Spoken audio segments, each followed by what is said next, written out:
I used to sleep on a mattress on the floor in the living room every single night. This was normal. But my brother slept on the couch behind me, and my sister, she sat on a recliner behind me as we, every night, put on a movie, pushed the DVD in, and as we promptly fell asleep within the first quarter of the movie, my sister would then get up and go to her bedroom, and we would sleep all night, wake up, and watch Arthur in the morning at 8 a.m. In the early 2000s, every single night we would pick one DVD from my family's DVD library, and we would watch it. But when late 2002 came, there was only one DVD that we ever selected. Ever again. Literally ever again. And that was The Fellowship of the Ring. Laying there in the glow of the tube TV, I didn't quite understand what that movie was doing to me and for me. I still can't quite articulate it, but it changed me. Every single time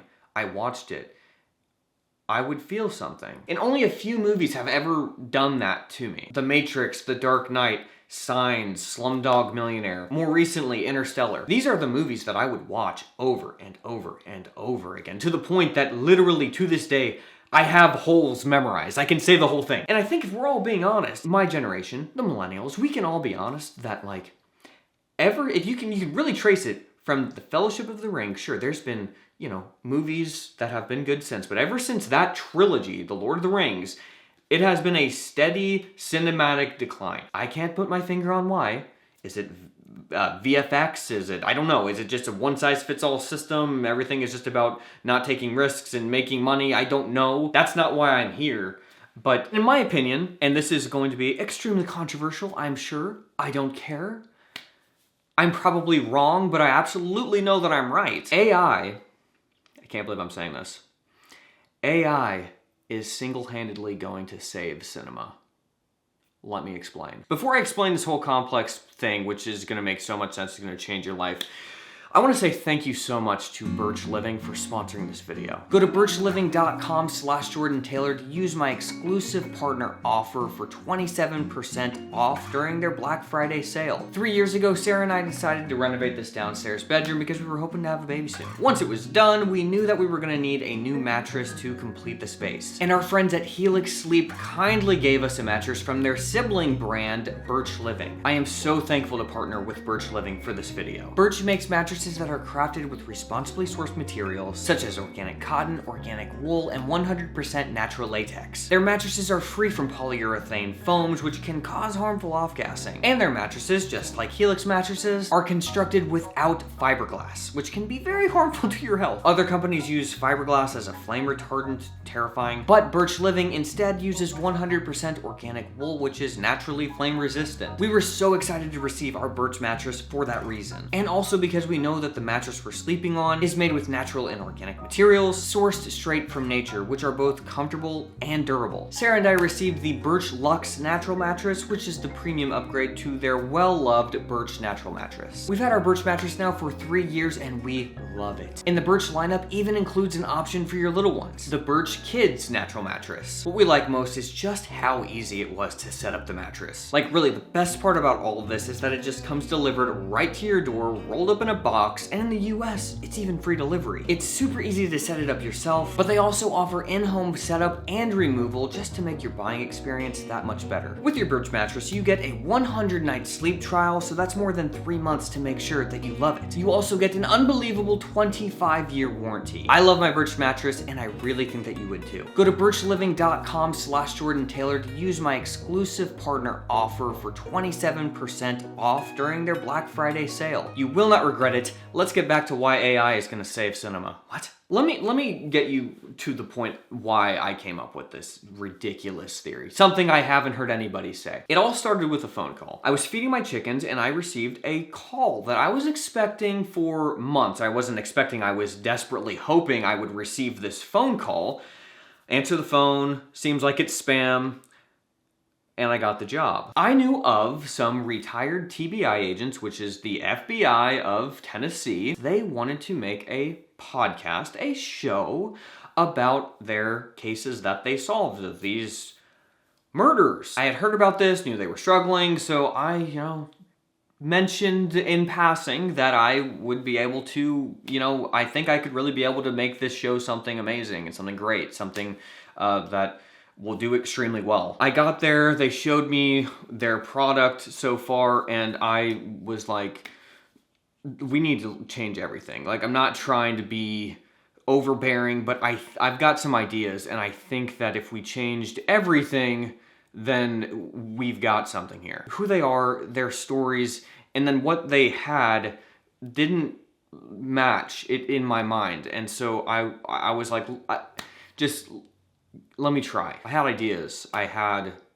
So I brought in all my camera gear, filmed it, lighted it, lit it. I did the audio. I got everything to look the way that I felt in my heart the mood should be. I was really happy with it. And when I came home to edit it, I realized I had a serious problem on my hands. The vision that I had, the feel that I had, that emotional wavelength, this sounds so woo-woo.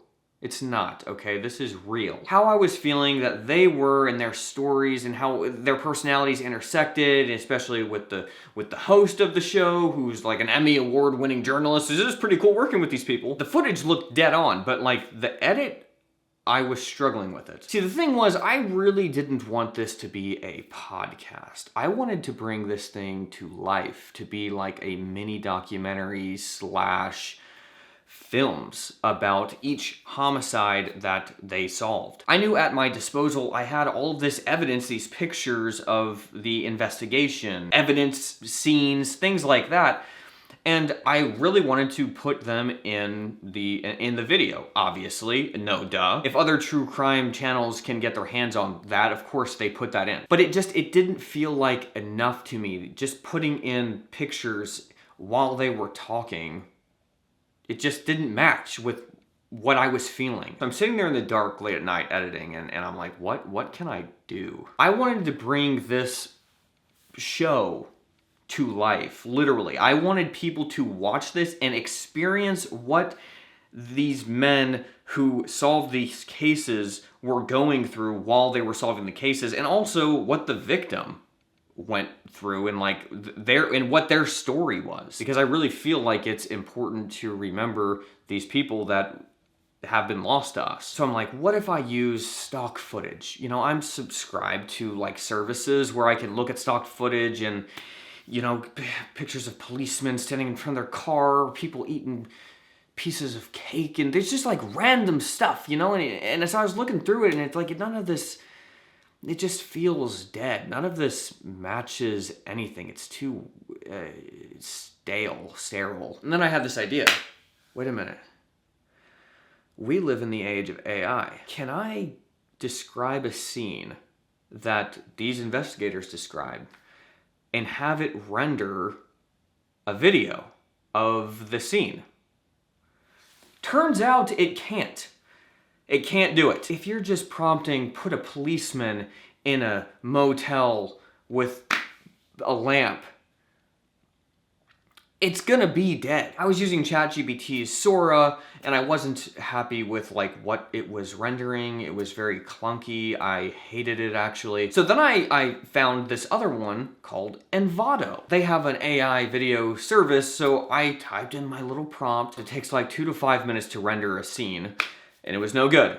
So I typed it in again, 2 to 5 minutes, render it is no good. Do it again, horrible. Same thing every single time. So then I realized, hang on, they have an image generator. So what I did, I went to the image generator, described a scene which takes no time at all to render.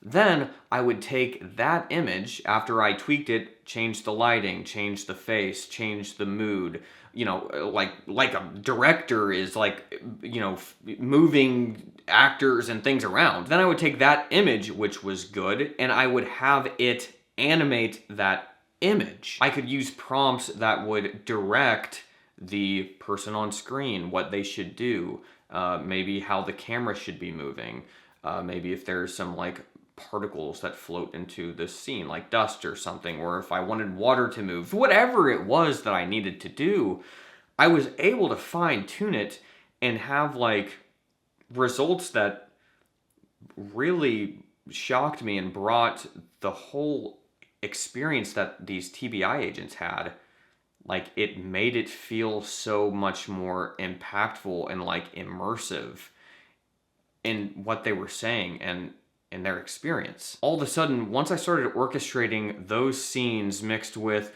what they were saying, mixed with the music that would come in, go out, change to another song that matches like the rhythm and the feeling that this really unfortunate story gave, the results, I sat back and was just honestly floored. If you want to check out the work, the channel is called Tennessee Murder Trails, and I've put out 3 episodes and a channel trailer so far. And then I felt conflicted because I'm like the biggest AI skeptic that there is. I believe every conspiracy theory that I hear. And so, the AI one is not that big of a leap to believe that we're all screwed. That we're not gonna have jobs and and everything. It's gonna take over the world. But then I'm sitting here watching this show that I made, and I don't know, it felt very human, yet it wasn't. But it was. The crazy thing is, if these guys had come to me even 2 years ago with this idea, this podcast, this show that we've made could not exist in the way that it does now. It would be not nearly as good as it is. Like, it would be a completely different experience. But because of these new AI tools, the experience is way, way, way, way, way more elevated, and you feel something when you watch it. You feel something for the agents. You feel something definitely for the victims, families. And a huge part of that is because I was able to use AI as a tool to orchestrate a story that they were saying and that I felt in my head, the rhythm and the emotion of this, weird to say, but this like very physical but like metaphysical wave in the creative process. Let me explain this. This gets to the heart of why I think AI is going to save cinema while also not going to replace it at all. What I realize is that while I am editing this show, there are so many creative choices that I am making that I could be naive, but aren't based on what other people have done. It's not a formula. It's not anything like that. It is a feeling. It is an uncovering of this artifact. Let me try and explain this. When I'm editing a video, it doesn't feel like I'm not just putting the clips into something and making something with the clips. I'm finding what the clips are already in. I'm chiseling away the stone until it's revealed, its perfect form, or as close as perfect form as I can get to what it naturally is, what it naturally would be in the universe. That might sound ridiculous, but it is 100% true. I truly, with all of my heart, believe that objectively true, when I film something for somebody, for these TBI agents, when I film something for them, there is a perfect form that this show is in the universe. And all I'm doing is the conduit to make that perfect form happen. I can get off base with that, but as long as I'm riding that emotional wave, that physical, this sounds so ridiculous, but I actually believe this physical energy that they give off with their personalities intermixing and the cases and the all this stuff, the evidence, all this stuff, all this feeling that this all gives, there's a way to uncover what all of that mixed together actually is. And that's what directing and producing videos and documentaries and mini films and stuff, that's what it is. And what's really strange is I've always felt this way. I've tried to put it more into words recently, but then I looked up and a lot of people feel this same way. A lot of directors feel this way. Christopher Nolan. I'm not going to sit here and act like I know a bunch of directors' names, but I was looking this up, and this is like a real thing.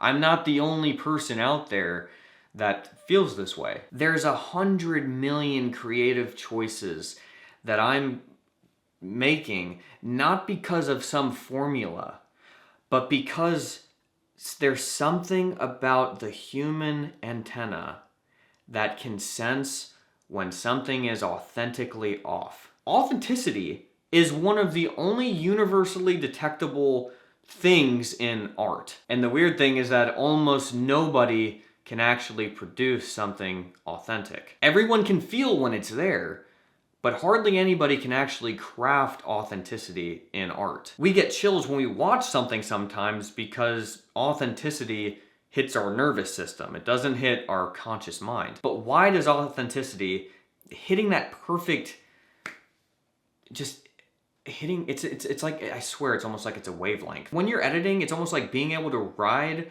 the wave and read that wave that naturally happens from all these intermixing personalities and stories and everything.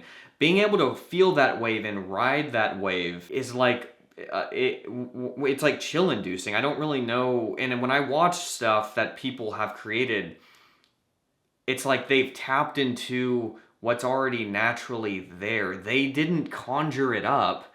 It was already there and they just uncovered it while they were producing this thing. And I'm not saying I'm one of the greats or anything like that, but I'm saying I've done this long enough and I've thought through this long enough that I can tell when something is working and when something isn't working, and when something really needs to be tweaked. And what's weird is it's not like something you can teach. It's not a formula. And I think that's why movies started to decline after The Lord of the Rings, because everything started to kind of become this formula. How they can make more money cheaper, what will appeal to the biggest, broadest audience, and nobody's really taking risks. Like Lord of the Rings was just a massive risk. They dumped so much money behind a story that wasn't, I don't want to say it wasn't really in the popular culture, but it was like kind of what nerds watched or read was the Lord of the Rings. At least that's what everybody thought.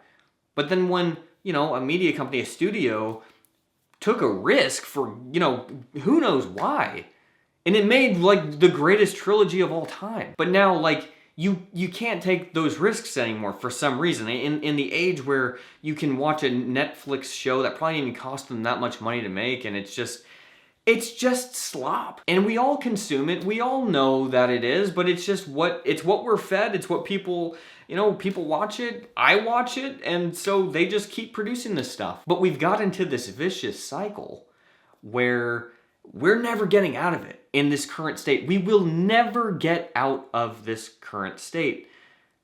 But then there was a wrench thrown in all of it. AI came on the scene, and as scary as it is, trust me, I'm the first to be scared of all this stuff. As scary as it is, I actually believe it's going to give power to the people to produce incredibly amazing stories that studios in the real world out there, the real world, wouldn't risk making because they just wouldn't risk it, much like The Lord of the Rings. I realized when I was making Tennessee Murder Trails that I was acting as a director. I don't know everything about lighting. I don't know everything about shot movement, but neither does anybody but the specialist in that field. But as a director, you hire other people to do the lighting, to do the filming, to do all this stuff, and you're there managing and making sure that the feel is right, sitting with the editor and making sure. I realized that I was acting in that exact role when I was directing AI and the actors on screen and the lighting department. I was telling them where to put the lighting, how the light should come through the window, what the actor should look like. Hey, try and maybe make the face a little bit more somber. I would just reprompt until I got what I thought was the perfect shot. And I was thinking, is this not what a director does with real people? And then I was thinking, okay, so what's the difference? Is what makes something feel human that humans lit it? that humans were holding the cameras?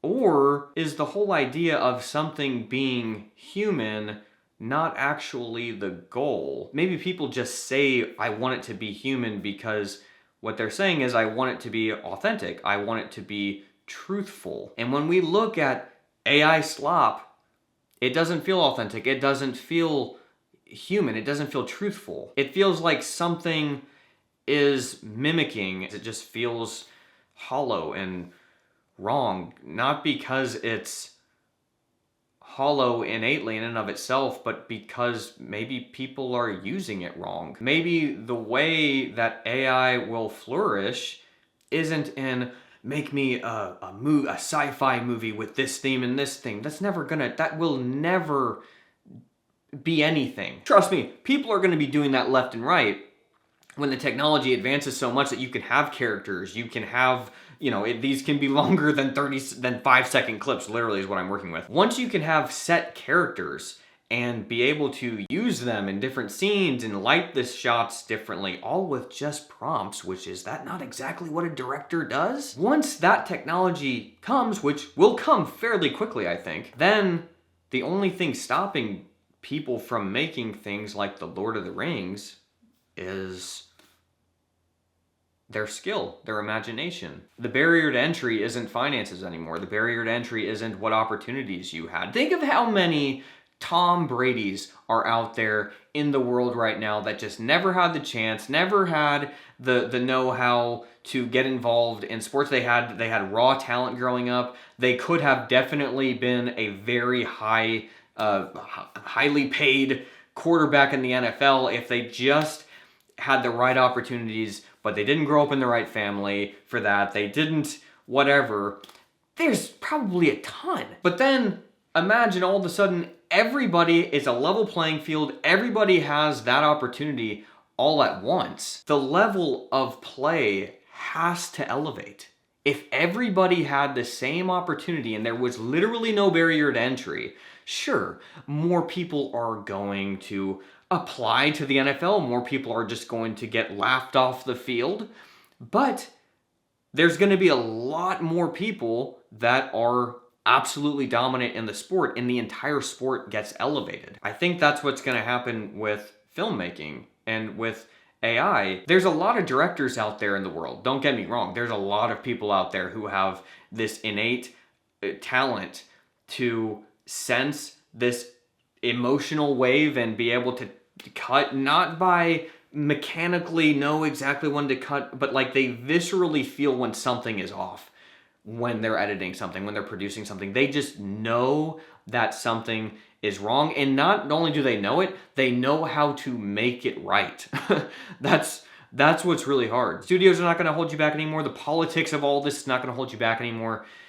It's going to just be the people with talent as the directors making whatever they want, and nobody can stop them. I don't know how that doesn't end well. I think AI will replace traditional studios, but I don't think that it's possible for AI to replace directors. People who rely on AI doing the work, they're just gonna produce sludge. But people who treat AI as the canvas, and they are the artist, it's not a crutch, they are the ones who will produce cinema. I'll leave with this, but I think what we're all going to realize in the very near future is that our very limited life experiences and our limited perspective is what gives us this superpower to connect with other limited perspective humans, with other felt experiences. And somehow our limits is what actually gives us the ability to tap into the limitless, to understand the infinite that we can't describe and we never will be able to. There's not